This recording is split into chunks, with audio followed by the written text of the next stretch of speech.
High বন্ধুরা, আপনারা কি জানেন আমাদের গ্রামে একটা নয়, দুটো নয়, হয় তিনটে রথ। হ্যাঁ, আসুন আজ আপনাদের দেখায় ওই তিনটে রথ। হাই ফ্রেন্ড, আমি হলাম রাজা। এটা হলো আমার ফার্স্ট ব্লগ ভিডিও। এই যে সাইকেলটা দেখছেন, এটাই আমার সাথে রথে যাওয়ার সঙ্গী। এবার আমি রথে যাওয়ার উদ্দেশ্যে বেরিয়ে পড়লাম। রাস্তায় যেতে যেতে দেখি ছোটরা রথ নিয়ে যাচ্ছে সবাই। এবার আমি পৌঁছে গেছি আমাদের প্রথম রথের গন্তব্যস্থলে। এই যে সামনে বড় রথটা দেখতে পাচ্ছেন, এইটা হলো আমাদের এখানকার সবথেকে বড় রথ। র্যালির প্রথমেই ঢুকেই দেখি কিছু মেয়েরা নৃত্য করছে। এই দেখুন, আমাদের গ্রামের সবথেকে বড় রথ। এখন সবাই মিলে রথের দড়ি টানছে। অনেক সাধু এসেছে মায়াপুর ইস্কন মন্দির থেকে এই রথের কীর্তন করতে। এবার আমরা পৌঁছে গেছি আমাদের দ্বিতীয় রথে।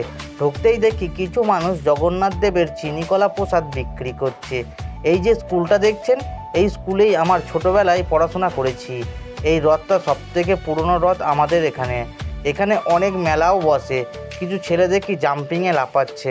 মনে পড়ে গেল সেই পুরনো দিনের ছোটোবেলার কথা। এই মাঠে স্কুলে পড়ার কত না স্মৃতি জড়িয়ে আছে। এবার দেখাবো আমাদের গ্রামের তৃতীয় রথ। এটা হলো আগ্রার জগন্নাথ দেব। এই ছিল আমাদের গ্রামের তিনটে রথ।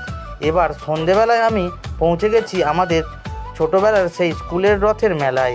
এখানে এসে দেখি চারদিকে বৃষ্টিতে কাদায় ভরে গেছে, তাও মানুষের ভিড় দেখো কমেনি।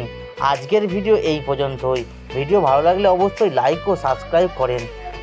দেখা হচ্ছে নেক্সট ভিডিওতে বন্ধুরা, বাই।